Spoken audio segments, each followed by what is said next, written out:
귀하고 복된 안식일에 또 여러분들 뵙게 돼서 참으로 반갑게 생각합니다. 한 여세 동안 평안하셨습니까? 요즘 대신방이 진행되고 있어서 거의 일주일 내도록 뵙는 분들도 있는 것 같습니다. 이제 다음 주, 그 다음 주면은 아마 끝나게 될 것 같은데요. 우리 신방을 통해서 우리 교회가 하나 되고 또 각 가정에 하나님의 은총과 평강을 간구하는 그런 시간에 우리가 참여하여 함께 기쁨을 누리시게 되기를 간절히 바랍니다. 우리가 함께 나눌 말씀은 오늘 저녁에 신명기 21장이 되겠습니다. 이 묘지가 어떤 묘지 같습니까? 공동묘지인데요. 공동묘지는 공동묘지인데 국가유공자 국립묘지는 아니고요. 무연고자 묘지입니다. 무연고자. 가족이 없고 어떤 연고가 없는 사람들의 무덤입니다. 그리고 가까이 의령군 칠곡면이 참 경치가 좋던데요. 우리 최 집사님 고향 가기 전에 있는 칠곡면, 그 칠곡면 세계 시민단체에서 무연고 묘지를 벌초하는 장면입니다. 그래서 우리나라도 참 그래도 정이 있고 그렇게 해서 참 찾는이 없는 그런 무덤을 이렇게 돌보는 사람들도 있다 하는 것을 생각할 때 참 마음이 따뜻해집니다. 인터넷에서 보니까 이런 기사가 있었습니다. 아무도 찾지 않는 죽음이라는 제목인데요. 말 그대로 외로운 죽음이다. 가족이나 가까이 지내는 지인이 없는 사람. 참 외로운 사람들 많이 있는 것 같아요. 그래서 독거노인만 외로운 게 아니라 1인 가족, 한 명이 혼자 살아가는 사람들이 상당히 많이 있습니다. 무연고자에게서 빈번하게 일어난다. 주로 노년층에서 많이 발생했지만 최근 중장년층에서도 무연고 사망자가 급격히 늘어나고 있다.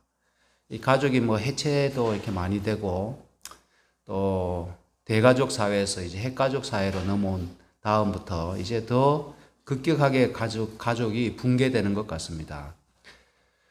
그래서 이러한 무연고자 사망자를 처리할 때 보면 성한 모습으로 장례를 치르는 경우가 거의 드물다고 합니다. 왜냐하면 왕래하는 사람이 없기 때문에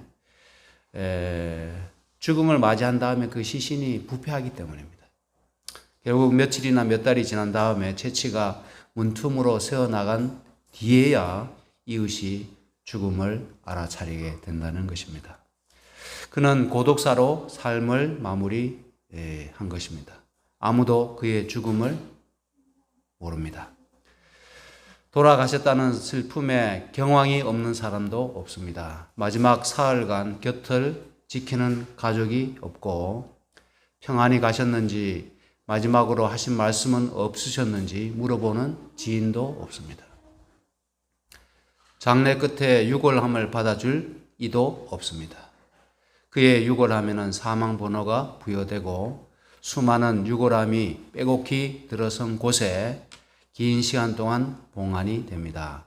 무관심 속에 또다시 방치되는 것입니다. 그래서 우리나라에 이 무연고자 사망자가 너무 많기 때문에 각 지자체에서 공영 장례해서 그분들을 이렇게 간소한 장례 절차를 통해서 이렇게 마지막 장례를 치러주는 그런 지원이 여러 지자체에서 시행되고 있습니다. 이 성경에도 그러한 사건이 언급되어 있습니다. 신명기 21장 1절부터 9절에 있는 말씀은 미제 사건으로 희생된 무연고자에 대한 책임에 대해서 말씀합니다. 사람이 죽었는데 그냥 자연사한 것이 아니라 이것은 강력 사건이에요. 살인 사건입니다. 그런데 그 범인도 잡지 못하고 또 그가 누구인지조차도 알 수가 없습니다. 요즘에는 뭐 지문만 채취하면은 그 신원이 금방 나오는 세상이지만은 그 옛날에는 시신이 부패했다든지 하면 어떻게 알아볼 수 있겠습니까? 그 누군지 알 길이 없는 것이죠. 그래서 거기에 관한 말씀입니다. 1절은 이렇게 시작합니다. 내 하나님 여호와께서 너에게 주어 얻게 하시는 땅에서, 이렇게 시작하거든요. 하나님께서 주셔서 얻게 한 거룩한 땅, 하나님께서 구별하신 그 땅에서 이와 같은 일이 있거든 어떻게 할 것인지를 말씀하고 있는 것입니다. 혹시 피살한 시체가 들에 엎드러진 것을 발견하고 그 쳐 죽인 자가 누구인지 알지 못하거든 범인을 찾지 못한 겁니다. 그렇게 했을 때 어떻게 하는가 하면 너희 장로들과 재판장들이 나가서 그 피살한 곳에서 사면에 있는 각 성읍의 원근을 잴 것이요. 그래서 범행 현장에서 각 성읍의 거리를 재어서 가장 가까운 성읍의 책임을 돌리게 됩니다. 즉 어떤 살인에 대한 책임을 묻는 게 아니라 그 흘린 피에 대한 속죄 혹은 그 고인이 된 사람을 끝까지 책임지는 그런 역할을 가장 가까운 성읍에 맡겼습니다.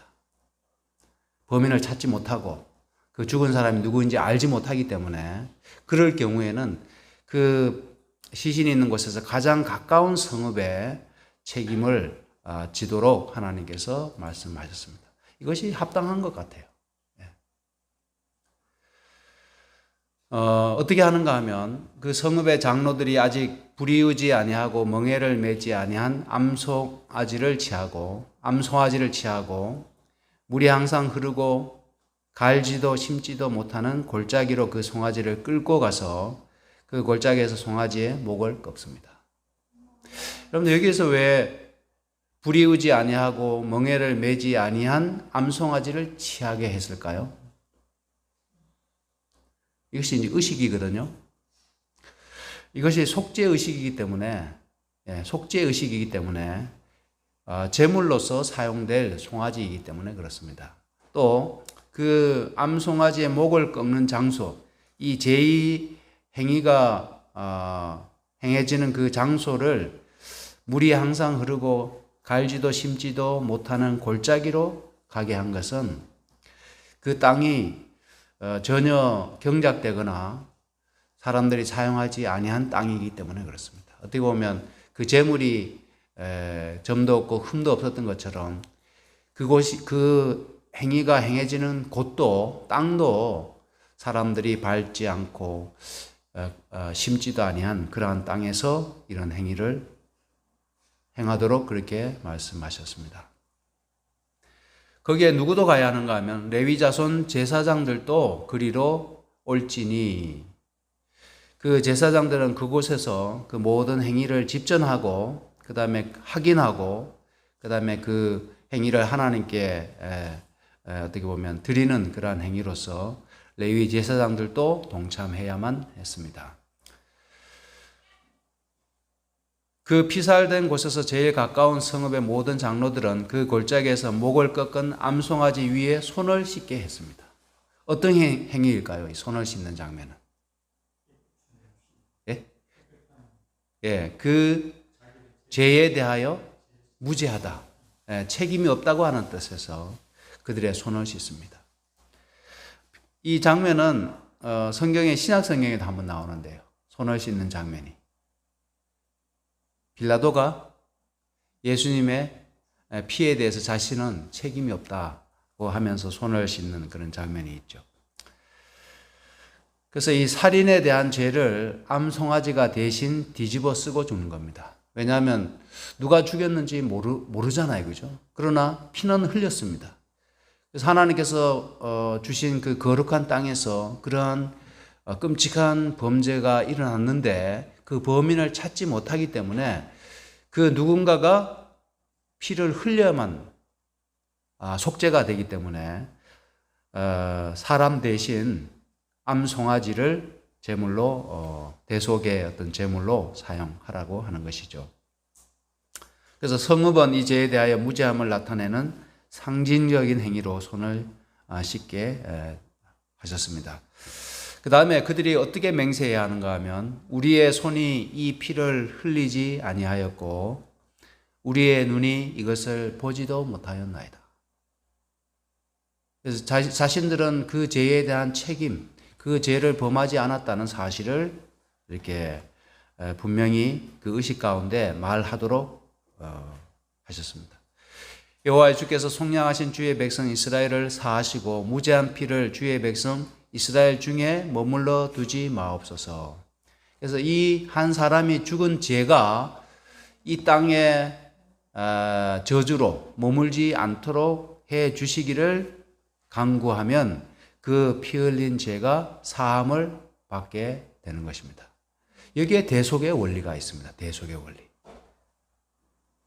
그래서 우리의 죄를 예수님이 십자가에서 피 흘려 돌아가심으로써 그 죄의 사함을 받게 된 것처럼 한 사람의 죽음에 대한 죄를 이 암송아지를 사용하여 제물로 드림으로써 사함을 받게 하시는 그러한 장면입니다. 너는 이와 같이 여호와의 보시기에 정직한 일을 행하여 무죄한 자의 피 흘린 죄를 너희 중에서 제할지니라. 그래서 이름 모를 죄 없는 한 사람의 죽음에 대하여 이 공동체에게 책임을 묻게 하신 것입니다.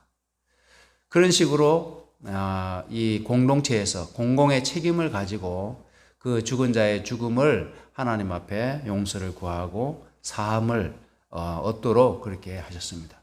또 하나의 의미는 어떻게 보면 이유 없이 죽임을 당한 그 한 사람의 죽음을 또 연고자도 없는 그 한 사람의 죽음을 마지막에 그에게 어떤 장례를 치러주는 것과 같은 책임을 공동체에 돌린 겁니다. 그래서 하나님께서는 무연고자의 죽음도 매우 귀하게 보시고 중요하게 여기신다는 사실을 알 수가 있습니다. 여러분들 옛날에 무연고자, 빽도 없고 집안도 없고 가족도 없는 사람의 죽음을 보통 사회에서는 아마 개죽음이라고 생각했을 겁니다. 그죠? 그냥 가까운데 그냥 땅을 파고 묻어 버리는 정도로 그쳤을 텐데 하나님께서는 약속하신 땅에 거룩한 땅에서는 절대 그렇게 하지 말고 그 한 사람의 마지막 죽음을 매우 어떻게 보면 숭고하게 또 매우 공동체 여기 보면 장로들도 다 모이죠. 그 다음에 누구도 모입니까? 제사장들도 모이죠. 이렇게 해서 그 한 사람의 마지막 가는 그 길을 지켜주도록 책임을 주도록 하나님께서 명령하셨습니다. 저는 이 장면이 굉장히 감동적으로 다가왔습니다. 왜냐하면 저희 아이들이 한국에서 같이 살지 못할 확률이 거의 높은데 나중에 이제 은퇴하고 저도 어느 시골에 가서 살고 이렇게 하다가 요즘 가족들이 많이 없잖아요. 또 저도 막내잖아요. 그래서 제가 형님들보다 반드시 더 오래 산다는 보장은 없지만은 혹시 제가 더 오래 살게 되면 저의 마지막이 어떻게 될까? 또 둘이 살다가 한 사람이 먼저 떠나면 그 마지막 죽음을 지켜줄 사람이 있을까? 이런 생각을 또 한번 해본 적은 있어요. 젊은 나이에 참 이런 생각했다는 것 자체가 좀 죄송스럽습니다만은 그런 생각을 해본 적은 있어요. 근데 우리는 다행스럽게 교회가 있잖아요, 교회.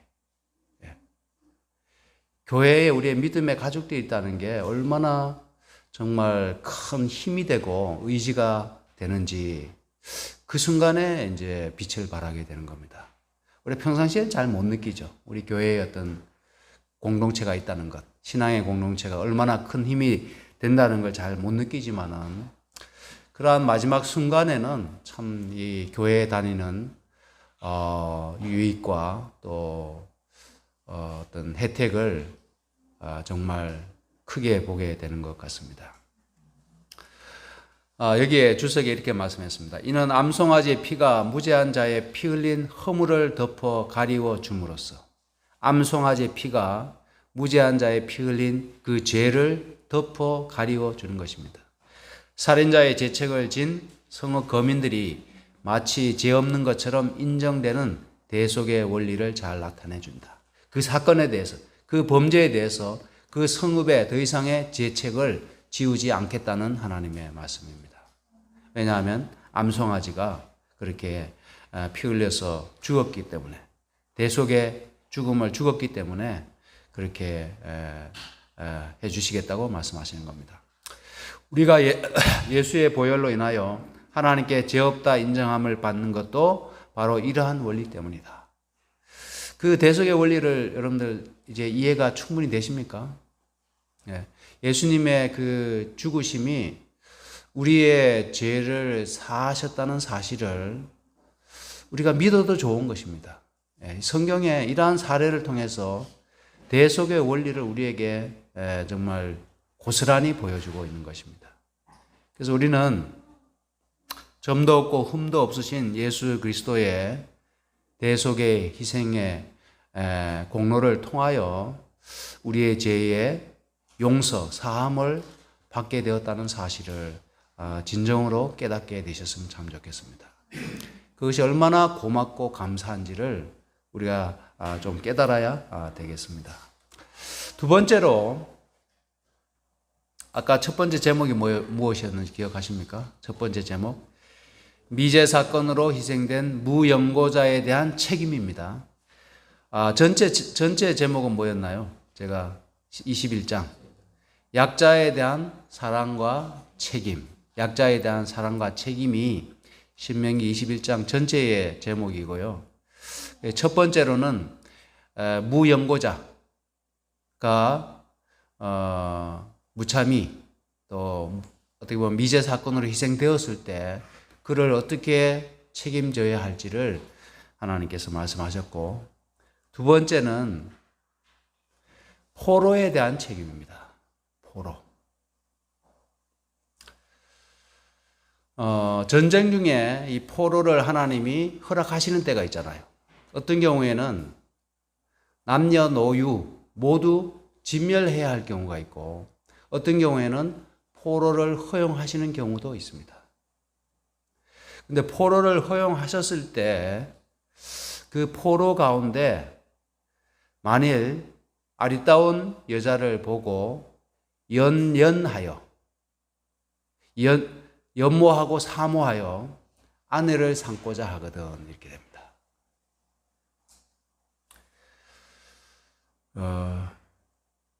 이 전쟁 포로, 이 전쟁이 일어났을 때, 이번에 우크라이나의 전쟁이 아직도 계속되고 있는데요. 우크라이나 전쟁 가운데 러시아의 전쟁 범죄가 많이 이렇게 공개가 되고 있는데, 고발이 되고 있는데, 그 중에 하나가 여성과 어린이에 대한 범죄입니다. 전쟁이 일어날 때마다 가장 큰 피해자가 여성들입니다. 그래서 전쟁이라고 하는, 어떻게 보면 인간의 본성이 제어되지 않고 정말 그대로 표출되는 그러한 현장이 전쟁터거든요. 전쟁터입니다. 그래서 이 적은 진멸해야 할 대상이기 때문에 그 여성의 생명을 존중하지 않는 겁니다. 어차피 쏴서 죽여야 할 적으로 보기 때문에 그렇겠죠. 그래서 이번에도 우크라이나 전쟁 때 수많은 여성들이 러시아 군인들로부터 그런 죽임과 또 어떻게 보면 끔찍한 그런 학대, 성적인 학대와 고문을 당하였다는 그런 뉴스가 올라오고 있습니다. 이 장면은 그들의 범죄에 대해서 생존자가 격정을 토로하고 있습니다.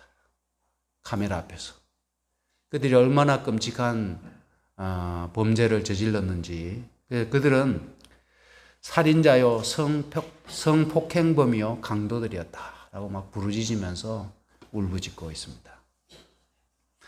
하나님께서는 이스라엘 백성들에게 전쟁에 대해서 말씀하실 때 포로를 허용은 하셨어요. 그것이 사회의 어떤 그 당시에 관습이었고 문화였기 때문에 포로로 잡아오는 것까지는 허용하셨지만은 그 전쟁 중에 적의 여성들을 학대하도록 허용하지는 결단코 하지 아니하셨습니다. 이게 굉장히 중요한 대목입니다. 그래서 그들을 포로로 잡아오는 것까지는 허용하시지만은 그들을 성적인 노예나 성적인 착취를 결코 한 번도 허용하신 적이 없습니다. 하나님 어떤 신이신지를 우리가 알 수 있는 대목입니다. 그래서 그 포로 중에 아리따운 여인이 있어서 열연하여 그를 아내로 삼고자 하거든 절차가 있었어요. 먼저 그를 너의 집으로 데려갈 것이요. 그가 포로기 때문에 포로의 어떤 그 모습이 깔끔하고 단정하고 보기 좋았을까요? 아니면 정말 형편없었을까요? 포로가 잡혀왔는데 제대로 먹었겠습니까? 제대로 씻었겠습니까? 그 중에서 그래도 얼굴이나 몸매가 반반해서 그를 아내로 삼고 싶을 경우에 그가 포로기 때문에 헛간에다 두지 말라는 겁니다. 헛간에다가 그냥 자신의 만족을 추구하기 위해서 그 포로를 어떤 자기의 어떤 즐거움의 대상, 도구로 삼지 말고 너의 집으로 데려가라 이렇게 말씀하셨어요. 그리고 그의 머리를 밀고 손톱을 깎고 포로의 의복을 벗기고 너의 집에서 이제 그 너희들의 옷으로 이제 갈아입히라는 겁니다. 그리고 시간을 주라는 거예요. 그의 부모를 위하여 1개월 동안 애곡할 수 있는 기간을 주라. 이 장면도 참 감동적입니다. 하나님이 누구를 존중하시는 것처럼 보입니까? 그 포로 여성을 대단히 존중하시는 것이죠. 그리고 머리를 깎고 손톱을 깎게 한 것은 그가 이제 히브리인으로서 거듭나도록 정결케 하는 의식을 의미한다는 것입니다.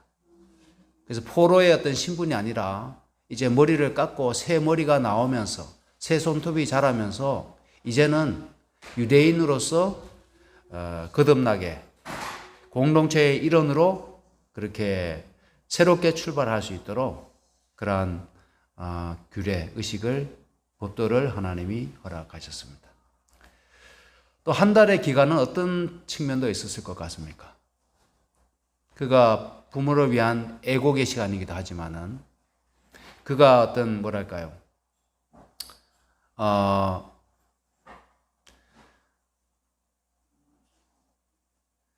어떤 새로운 출발을 하기 위한 마음의 준비라고 할까요? 자신의 어떤 포로, 자신의 국적, 그 모든 과거를 정리하고 새롭게 출발할 수 있는 그런 준비의 시간, 그러한 준비의 시간으로 한 달을 주게 하셨다는 겁니다. 또 한 가지 어떤 측면은 뭔가 하면 그 한 달이라는 시간 동안에 이 남자가 그 여자를 범하지 못하게 했습니다. 그래서 그 한 달 시간 동안에 그의 마음이 진심인지 아닌지를 스스로 확인할 수 있는 시간으로 한 달을 주셨다는 겁니다.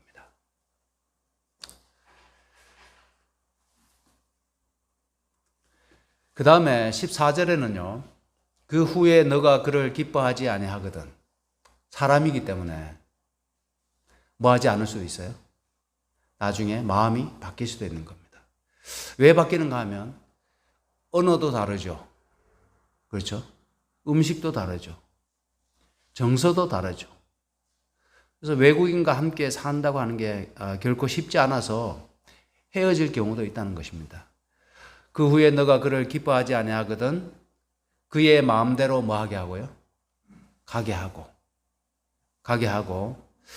또 중요한 부분은 이 부분입니다. 결코 돈을 받고 뭐 하지 말라고요? 팔지 말라. 그가 포로였기 때문에 그냥 어떤 소유물로 생각해서 남자의 마음이 이제 바뀌어서 이제 그냥 차버리지 말라는 거예요. 그냥 차버리지 말고 그를 자유의 몸으로 가도록 허락하되 그를 종으로 여기지 말고 존중해 주라는 것입니다. 자유인으로. 아브라함이 종을 취한 적이 있었죠. 누굽니까? 하갈이잖아요. 나중에 이 사라와 더불어서 이제 갈등이 있으니까 정말 마음이 아팠지만은 그 하갈을 내보낼 수밖에 없었죠. 그때 그냥 종으로서 그냥 쫓아버렸습니까? 어떻게 했습니까? 아브라함이. 그를 자유인으로 내보냈습니다. 그리고 하나님께서도 아브라함의 첩이었기 때문에 그의 후손에게 약속의 말씀을 주셨습니다. 하나님 참 좋으신 분이신 것 같아요. 포로된 여인을 사랑해서 아내를 삼거든 그를 끝까지 책임지고 그를 존중히 여기도록 하나님이 말씀하셨습니다. 이것이 어떻게 보면 사랑의 대가라고 할까요? 사랑은 책임지는 것입니다. 여기에서 누구의 사랑이 이렇게 보이는가 하면 하나님의 사랑이 투영이 됩니다. 하나님이 우리 포로와 같은 우리를 사랑하셨잖아요. 죄의 포로되고 사단의 포로된 우리를 사랑하셨는데 우리를 위하여 책임을 지셨습니다. 그렇죠? 우리를 끝까지 책임을 지셨죠. 하나님의 사랑은 무책임한 사랑이 아니라 책임지는 사랑이지 않습니까? 그게 진짜 사랑이죠. 어떤 감정적인 사랑이나 그냥 자기 만족을 위한 사랑이 아니라 그를 진심으로 사랑하고 그를 책임지고자 하는 것이 진정한 사랑입니다. 그러니까 하나님의 사랑이 그런 사랑입니다. 십자가가 그것을 우리에게 보여주고 있는 것입니다. 자, 세 번째로 미움받는 자의 아들에 대한 책임입니다. 무용고자에 대한 책임, 무용고자의 죽음에 대한 책임, 또 포로를 사랑한 그 책임, 그 다음 세 번째는 미움받는 자의 아들에 대한 책임입니다. 어떤 사람이 두 아내가 있는데 두 여인을 똑같이 사랑할 수 있을까요? 어떨까요? 만약에 두 아내가 있어요. 누구한테 질문을 좀 드릴까요? 남자분들한테. 우리 정장로님 저하고 눈이 마주쳤기 때문에 정장로님께 여쭙겠습니다. 아내가 죄송하지만 두 분이 계시다면 똑같이 사랑할 수 있을 것 같습니다. 예. 무슨 뜻인지 아시겠죠? 예. 사람이기 때문에 똑같이 사랑하는 것은 참 어려운 것 같습니다. 노력은 하겠지만.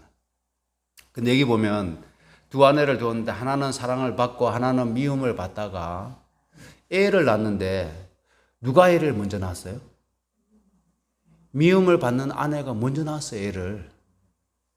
그러면 그 미움을 받는 자의 소생이 장자여든 그 재산을 나눌 때 누구에게 두 몫을 주라는 뜻입니까? 누구에게 줘야 될까요? 사랑받는 자의 아들에게 장자의 몫을 줘야 될까요? 아니면 미움받는 자의 아들에게 장자의 몫을 줘야 될까요? 대부분의 사람은 누구에게 줄까요? 물려줄까요? 이쁨 받는 아내가 낳은 자식에게 물려줄 마음이 있는 겁니다. 대표적인 인물이 누굽니까, 성경에? 야곱이 그랬잖아요. 야곱이. 레아하고 라헬하고 그 형제였는데 누구를 더 사랑했어요? 라헬을 더 사랑했지 않습니까? 근데 레아가 아들을 먼저 낳았잖아요. 아들을 4명을 연거푸 낳았잖아요. 그렇죠. 루벤, 그 다음에 레위, 시몬, 유다. 4명을 연거푸 낳았지 않습니까? 근데 사랑받는 아내였던 라헬은 나중에 실바, 빌하, 그 몸종들이 또 여러 자녀를 출산한 다음에 끝에 가서 요셉하고 베냐민을 낳잖아요. 근데 나중에 보면 성경에 보면 누가 두 몫을 차지합니까? 요셉이 두 몫을 차지하잖아요. 그 지파 가운데 에브라임 지파, 므낫세 지파가 두 몫을 차지하지 않습니까? 자, 그런데 하나님께서는 원래 하나님의 뜻은 미움받는 자의 자식이 장자이거든 그에게 두 몫을 주라 이렇게 말씀하셨어요. 반드시 그 미움을 받는 자의 아들을 장자로 인정하여 자기의 소유에서 그에게는 두 몫을 줄 것이니 그는 자기의 기력의 시작이라 장자의 권리가 그에게 있음이니라. 아마 쉽지 않을 겁니다. 그렇죠? 적자하고 서자가 있는데 서자에게 재산을 물려주고 장자로 대우하는 우리 양반 사회, 말이 양반이지 그렇게 못했어요. 그렇죠? 대부분은 서자가 서름을 당했습니다. 근데 성경에 그 옛날에 이렇게 말씀하신 것은 하나님께서 약속하신 땅에 너희가 들어가거든 너희가 그렇게 하라 이렇게 말씀해 주고 계십니다. 자, 이제 마지막으로 어떤 이의 패악한 자식에 대한 책임입니다. 자, 사람에게 완악하고 패역한 아들이 있어요. 부모는 늙었어요. 약자입니까? 아닙니까? 약자죠.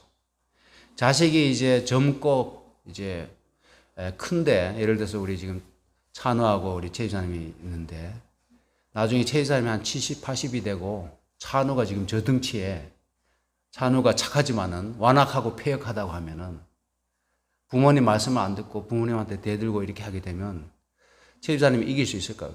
없을까요? 못 이기는 겁니다. 그렇죠? 네. 부모가 늙은 다음에 자식이 부모를 갈시하고 학대하기 시작하면 그 부모는 약자입니다. 네. 절대적으로 약자죠. 그럴 경우에 공동체에서 어떻게 책임을 져야 할 것인가 하는 겁니다. 그래서 그렇게 하면은 그런 아들이 있거든 아비의 말이나 어미의 말을 순종치 아니하고 부모가 징책하여도 듣지 아니하거든 그 부모가 직접 징계할 수 있는 힘이 없어요. 그러면 어떻게 하라고요? 성읍 장로들에게 나아가서 그 성읍 장로들에게 우리의 자식이 완악하고 패역하여 우리 말을 순종치 아니하고 방탕하며 술에 잠긴 자라 하거든 성읍의 모든 사람들이 그를 돌로 쳐 죽일지니. 엄청나죠. 그때 당시에 부모의 권위가 얼마나 컸는지를 우리가 엿볼 수 있는 장면이고 여기에서 정신은 뭔가 하면 공동체에서 그러한 경우 그러한 가정이 있거든 공동체에서 힘을 실어주라는 겁니다. 부모를 보호하고 그 자식을 징계하라고 하는 것이죠. 옛날에는 이 법도가 좀 있던 동네에서는 자식이 부모한테 대들고 부모를 때리고 하면은 누가 나섰습니까? 동네에서 나섰잖아요. 예, 동네에서 나서서 그 자식을 갖다가 이렇게 뭐라 그러는데 동네매라고 합니까? 뭐라 합니까? 동네에서 그렇게 예? 예. 잘 말씀해 주셨는데 멍석으로 그 자식을 말아서 동네 사람들이 팼다고 합니다. 예. 그러니까 누가 때렸는지 모르게 혼을 내줬다고 합니다. 예. 참 이것도 굉장히 중요한 대목이고 하나님께서 참 얼마나 약자에 대한 관심을 갖고 계신지 또 그 공동체 안에 약자에 대한 사랑과 책임을 어떻게 행해야 할지를 우리에게 자세히 말씀해 주신 것 같습니다. 이제 마지막 말씀 보고 마치겠습니다. 22절, 23절인데요. 사람이 만일 죽을 죄를 범함으로 너가 그를 죽여 나무 위에 달거든. 이 얘기는 아까 그 지금 패역한 자식에 대한 이야기에 이어지는 이야기입니다. 그래서 그를 돌로 쳐 죽이라고 얘기했잖아요. 이미 처형당한 자의 시신을 나무에 매달게 하셨습니다. 그렇지만 그 시체를 밤새도록 두지는 말고 그 당일에 장사하도록 그렇게 하나님이 말씀하셨습니다. 왜냐하면 아까 처음 21장 처음 시작하셨던 그 말씀이 나옵니다. 너희 하나님 여호와께서 너에게 기업으로 주시는 땅을 더럽히지 말라 이렇게 말씀을 하시죠. 그래서 나무의 단은 두 가지 목적이 있는데 하나는 죽은 자에게 모욕과 수치를 주고자 하는 뜻이고 두 번째는 주위 사람들에게 죄악에 대한 엄중한 경고를 주기 위한 겁니다. 그 시신을 나무에 매달므로써 주위 사람들이 그것을 볼 때 경고를 받도록 하기 위함입니다. 그러나 그 나무에 매다는 시간은 낮 시간 동안에만 그렇게 하도록 말씀하셨습니다. 낮 시간 동안 충분히 경고가 되고 충분히 그 고인에게 그 죽은 자에게 수치와 모욕이 되었기 때문에 그 여러 날 동안 그 참혹한 모습을 메어 달도록 하나님이 그렇게 하지는 아니하셨다는 것을 알 수가 있습니다. 그래서 신명기 21장은 약속하신 그 땅에 들어가거든 하나님께서 말씀하시는 계속 이어지는 말씀 중에 한 부분인데 약자에 대한 사회적 책임과 사랑에 대해서 우리에게 말씀해 주고 있는데요. 그래서 우리도 이러한 정신이 아까 제가 우리 나라의 실상을 말씀드렸는데 우리나라 지자체에서 정부에서 무연고자에 대한 그 장례 지원이나 무연고자에 대한 어떤 그 마지막 처리 과정들이 법으로 정해져 있다고 하는 것은 얼마나 정말 다행이고 감사한지 모르겠습니다. 그래서 우리나라도 기독교의 영향을 많이 받았기 때문에 그러한 책임을 이 정부에서 다하고 있는 것 같습니다. 혹 우리 교회 안에서도 어떤 약자에 대한 사랑과 또 우리 공동체의 책임 의식을 항상 가지고 우리가 돌봐야 할 때 스스로를 돌보지 못하는 사람이 있을 때 우리가 그들을 돌볼 수 있는 그런 마음이 있어야 되겠습니다. 특별히 재난이 발생했을 때 제가 이 말씀만 드리고 마치겠습니다. 제가 전에 이제 고성 잼버리가 한번 열렸는데요. 전국. 그래서 설악산 그 근처에 고성이라고 하는 곳에서 야영회를 했습니다. 캠핑을 했습니다. 그 텐트를 치고 있는데 그날 밤에 바람이 얼마나 세게 부는지 그 텐트에 그 꼽는 걸 뭐라 그러죠? 예, 팩을 이렇게 튼튼하게 박아놨는데도 한동 예외가 없이 다 날아가는 거예요. 텐트가. 그래서 그 밤에 잠을 잘 수가 없어가지고 모든 행사를 중단하고 이제 피신 명령이 났어요. 근데 캄캄한 밤인데 우리가 갈 데가 없잖아요. 잠을 잘 데가 없는 겁니다. 근데 이제 지도부에서 주변에 수소문을 해가지고 어느 앞에는 어디로 가고 어느 앞에는 어디로 가고 막 이렇게 배정을 해주는데 우리는 대순진리회, 그 대순진리 아시죠? 이 건물 모양이 똑같은 데 있잖아요. 거기로 들어가게 됐어요. 근데 거기에 피신하게 됐는데 그분들이 얼마나 따뜻하게 우리를 맞아주는지 깜짝 놀랐어요. 종교는 그런 책임이 있는 겁니다. 예를 들어서 우리 이 마산에 그런 재난이 일어났는데 예를 들어서 이 동네가 물에 잠겼다고 하면 지금 우리 교회는 3층이잖아요. 그럼 그 이재민은 어떻게 해야 될까? 교회에서 받아들여야 되는 겁니다. 이곳에 피신할 수 있도록 대피할 수 있도록 이 공간을 그때야말로 적극적으로 100% 오픈해야 됩니다. 화장실도 사용할 수 있게 하고 잠도 잘 수 있게 하고 필요하다는 음식까지도 물까지도 제공할 수 있는 그런 우리 자세가 책임이 우리에게 있다는 사실을 우리가 기억을 했으면 좋겠습니다. 오늘 말씀은 여기까지 하도록 하겠습니다.